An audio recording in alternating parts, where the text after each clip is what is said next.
Hello. Hello. I know you can hear me, and I'm gonna have to pause this one more time because I need to see who I'm talking to. What's up, y'all?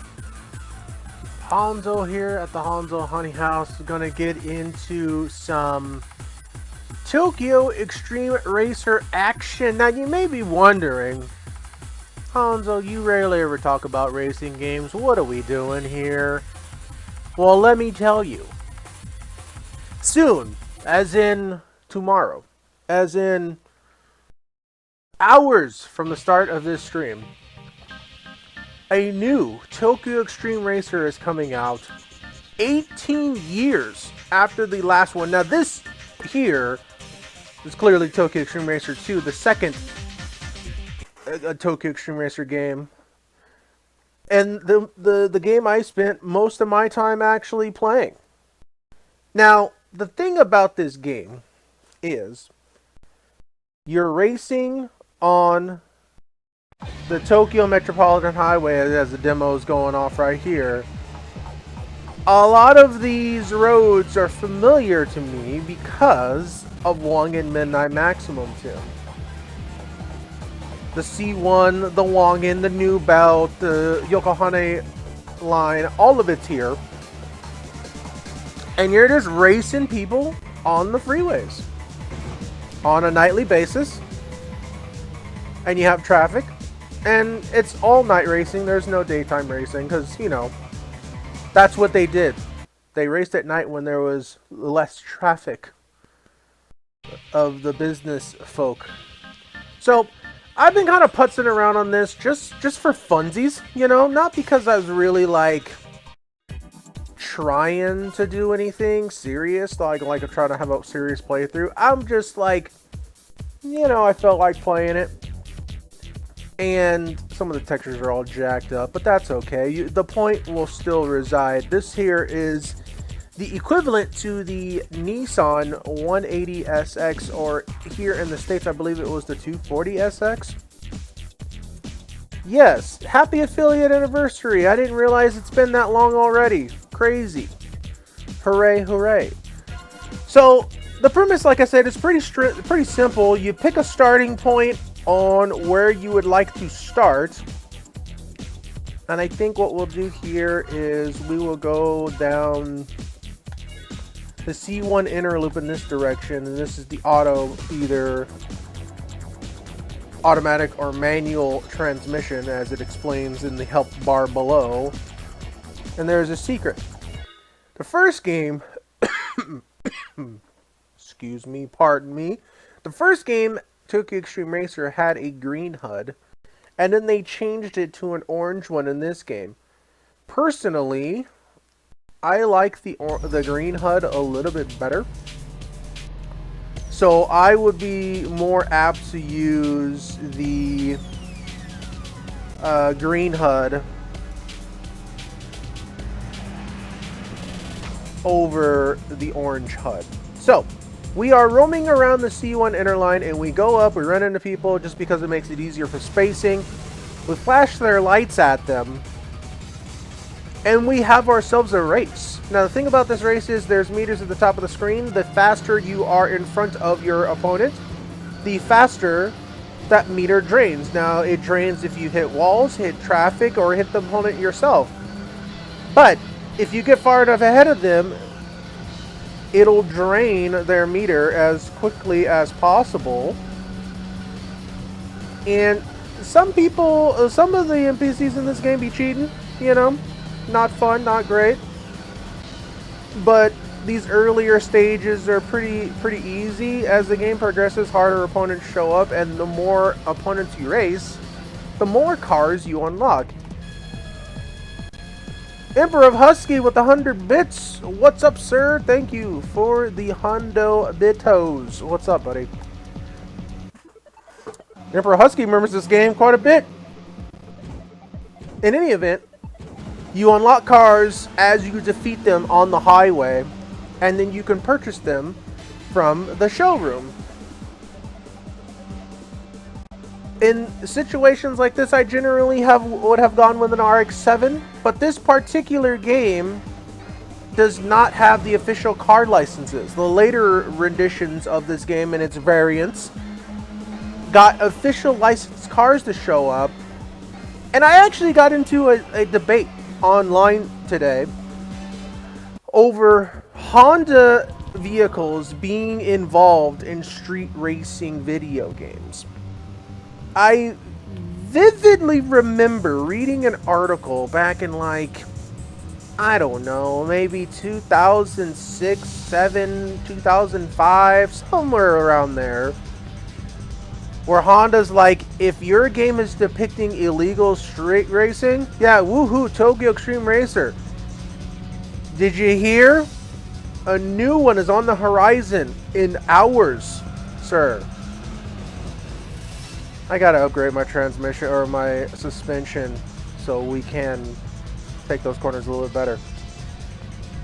So yeah, like I said, I could have sworn I read an article somewhere back in the day where Honda's like, oh no, if you are gonna depict street racing in your game, you cannot use our cars. Now, since this was unofficially, like, it wasn't sponsored by any of the corporations, but you can clearly tell what vehicle is what when you see it, right?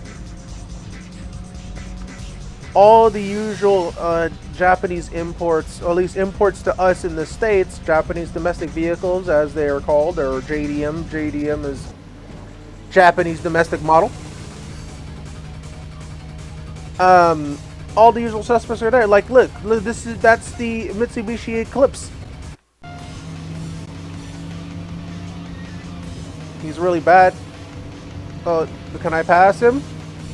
Nope. I'm ahead though.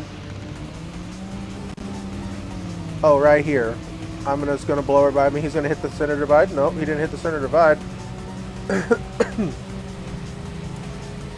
But yeah, all the usual suspects are here. Toyotas, Nissan, Subarus. Let's take him off the C1 and see if he follows me. If they break line away from you, the match ends in a draw.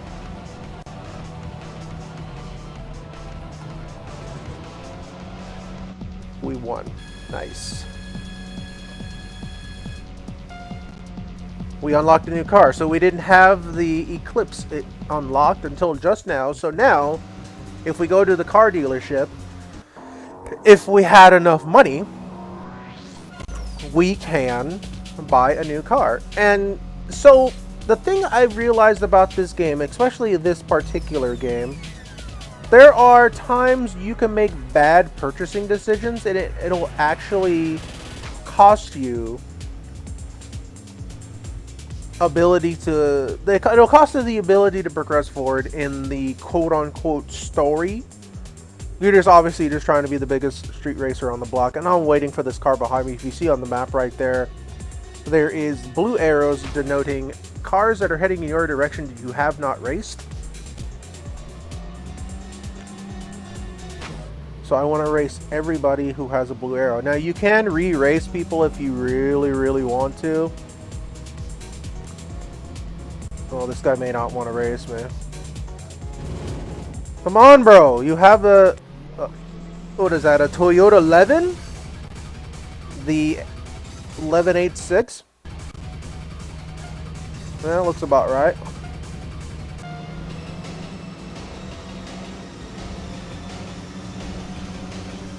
Oh yeah. Oh, you get burned, fool.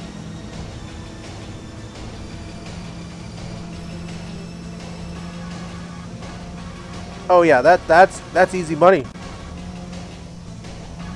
Oh no, I run into a wall. Oh no. After a while, I swear the computer cheats. Like, their wheels are glued to the ground with different rule sets. Not this time, though. Not this time at all.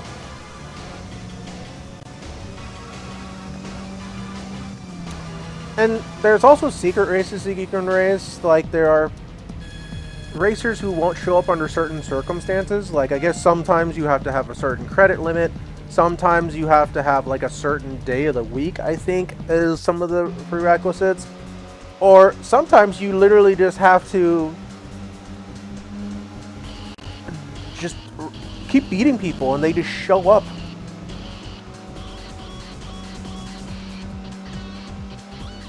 You know, I was like, what's an easy car to drive? And I went with the 180SX. I never drive this car in any racing game I've ever played. And I mean, Need for Speed, Gran Turismo, Forza Horizon, even Forza Motorsport. Hell, even the car's in Wangan Midnight Maximum 2, and I would never use it in that game either. But for this one, I was like, you know what? It's a cost-effective front-wheel engine rear-wheel drive vehicle. Why not? Let's try it and see how we feel about it. Nah, it's just a standard 180. I don't know if you can actually get that body kit on the 180 in this game. I don't know if it was that fancy or if the Lady is a different car all around.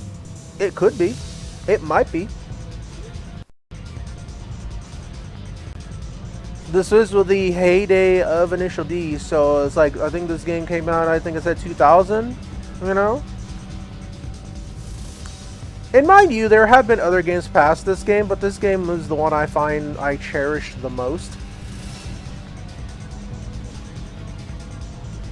It's still crazy to think there's going to be another Tokyo Extreme Racer game. Now, the game is coming out in early access.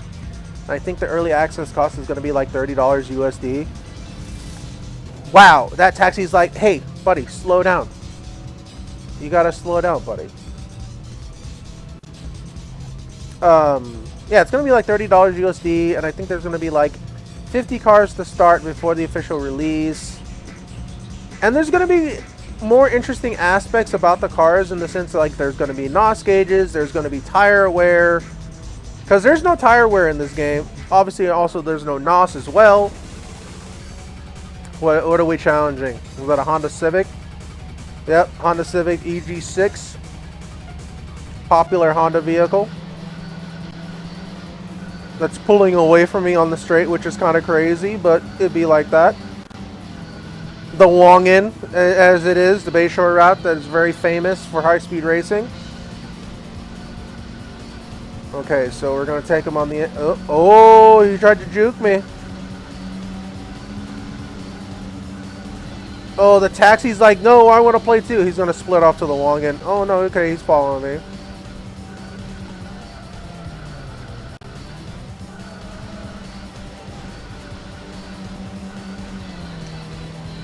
Yeah, get dusted. I know you think you're cute and you think you're sexy, but I have the moves, okay? Oh, he's catching up. I gotta stop running my mouth. And these are all NPC cars. This is definitely a one-player game. Now, I don't know if they're gonna have multiplayer on the new game, which I don't think they will. They never really have. Dusted and disgusted. Absolutely. Absolutely.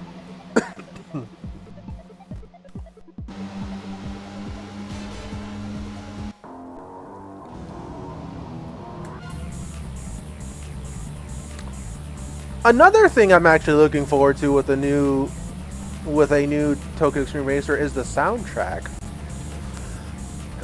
Generally, highway racing is more associated with like trance, EDM music, the mountain pass stuff with Eurobeat, because initially it was really big on Eurobeat.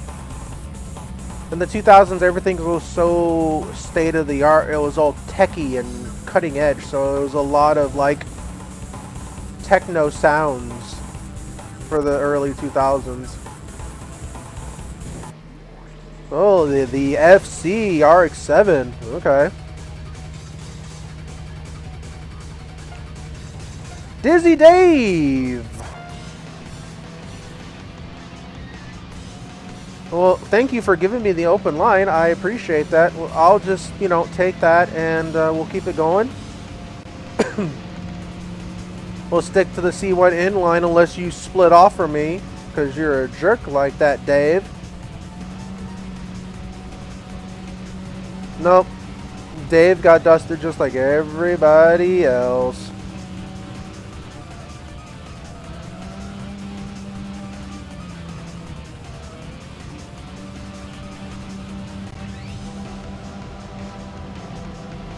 Sorry, not sorry, Dave.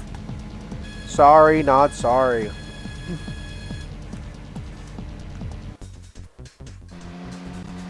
So these early game races really don't give you credits at all. And that's the one thing I've never really understood is how to get like a decent amount of money. There's somebody behind me. I'm gonna wait it out for him because, like we said, we want to race everyone with the blue arrow. Bye, Dave. You still suck.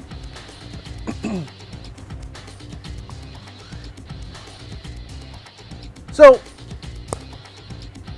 I feel like this game has its merit in comparison to the Need for Speeds and to other more arcadey racing games, you know? I mean, name another racing game where you can park yourself on the highway and it doesn't really do anything. Come here, rolling boy number 6.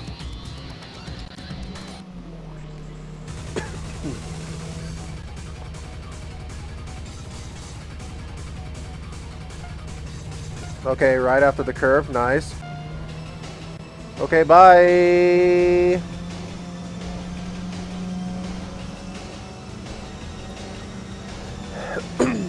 You know, I'm going to stay on the C1 if I can. Let's see if there's a big chunk of health comes out of that guy.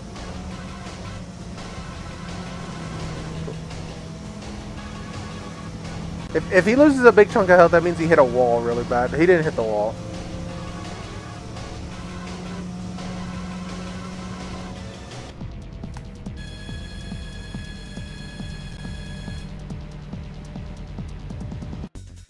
And even 4,300 credits.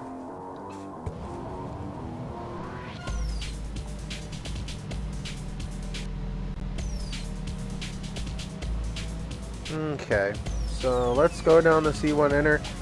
You know, this turn right here is extremely hard to do at high speeds.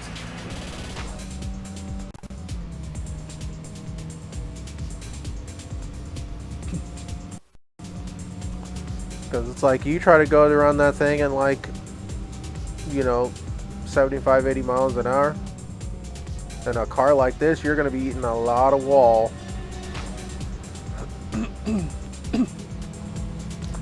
So I gotta drive around and catch up with this guy. Let's see if we can actually get a boss character to show up. Because normally boss characters will challenge you instead of you challenging them. Oh.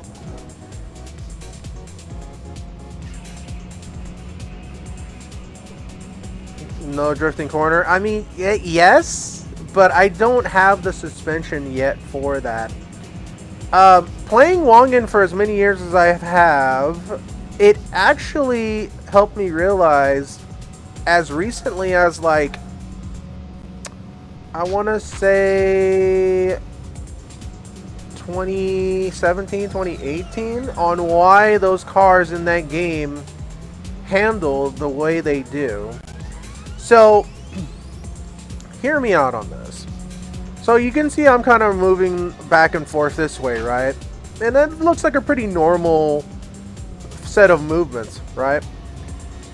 The trick is to have your suspension so loose that at low speeds, you look like you're going to turn into a wall at 5 miles an hour. Because then when you hit speeds like 120 like I'm doing right now, you can take corners significantly faster. Oh, this guy's probably not gonna let. Oh, he's gonna challenge me. Let him be challenged. Early game, he doesn't want to see anybody. Is that a Civic Type R? EK9? Well, whatever he is, lazy bones. I'm out of here. Later, dude. So yeah, the trick is to have your suspension very extremely floaty at low speeds, So when you start going at faster speeds, when you turn, the car will actually react to what you're doing. It took me a long time to know that. Like I said, I didn't learn that until I was playing Wangan Midnight Maximum 5, the North American version. At round 1, when people would race each other, leave their games behind, and I'm kind of just, messing with the steering wheel and the machine next to me because I'm waiting for my game to load. And it's like, oh, is that how that works? Huh. The more you know. The more you know. I mean, that's like information that I never knew even back in the day with like the Gran Turismos and things like that, where you essentially have micromanagement ability with the suspension settings of your car, like, ride height and tire pitch and brake power and that kind of thing. The spring settings are like most of the reason why the car even turns at high rates of speed.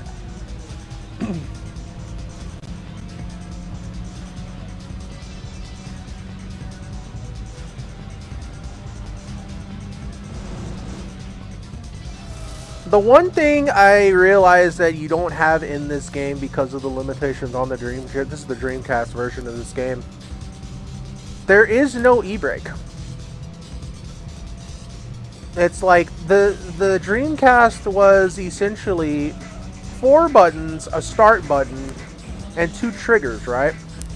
So you have right trigger as your gas, left trigger as your brake, and then to kind of explain things in a Super Nintendo style,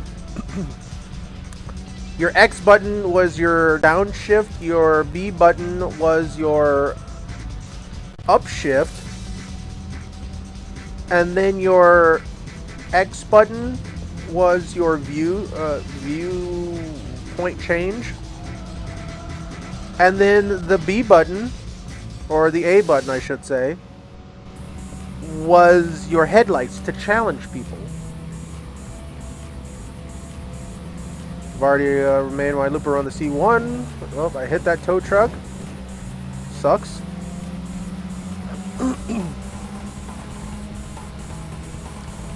So while there are front-wheel drive vehicles in this game, they are extremely hard to use because of the way cars handle with the front-wheel drivetrain.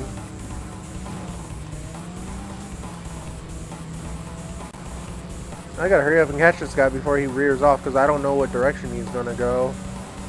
Or maybe I can slow down to see what direction he goes and then just follow him that way, right?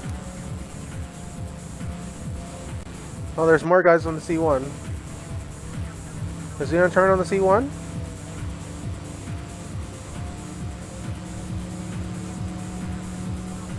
He's going to the C1. Okay, this works. I think that's him right there. No, that's another tow truck.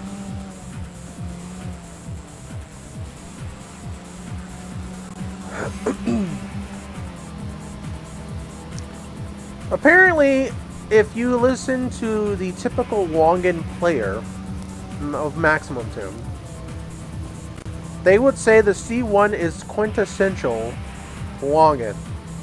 And I don't really buy that. I don't buy that as an excuse whatsoever. This here is a wandering boss. He's like a stage area boss. Let's see if he gives me a hard time. He looks like he's driving an MR2 there. Safe zone with the pig logo. Let's go. Oh man, he's fast. Actually, I think this might be my first L. Oh no. I might be able to catch him. Unless if he does something dumb. Oh, he did something dumb. Zoom! Okay. Alright. Just stay ahead of him.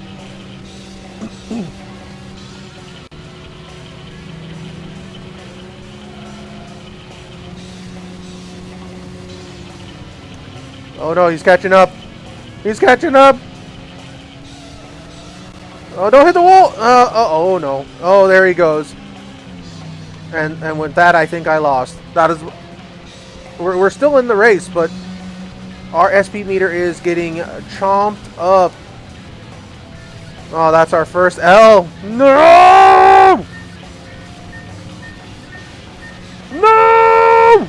Oh. Dang! No perfection for me. No more. Ding dang. I thought we had him, but we didn't. And so when you lose to a vehicle, it has a pink color to denote that you've lost to them. His car just handles better than mine. Yep, drive to see another night indeed. I'm gonna go probably beat this other car real quick just so I can try to get some more cash. Maybe we can afford some suspension.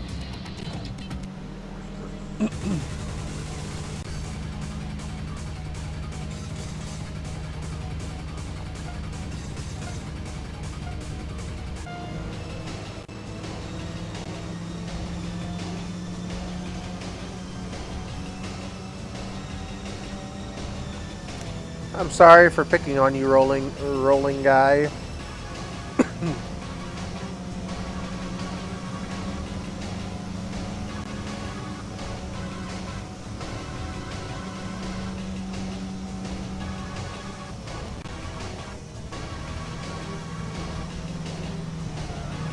Oh, I should have took that turn with a little more confidence.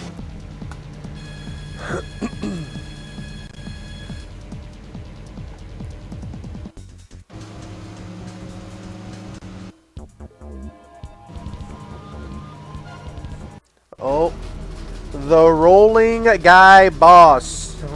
The #1 rolling guy. He's like, you beat all my cronies, now I must try to beat you.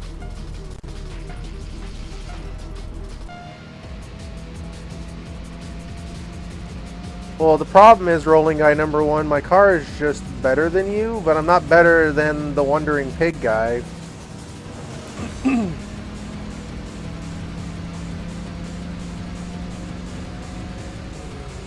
Nope, he hit a car. He's stuck behind a wall. Stay on the C1, I'd say.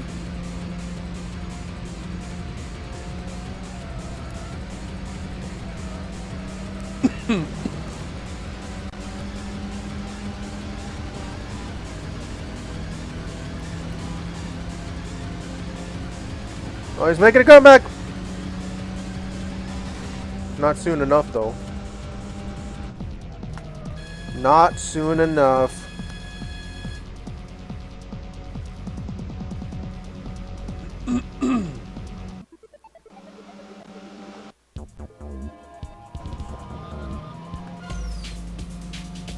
Alright, I think, yep, I think what we'll do here is we'll go back to the garage.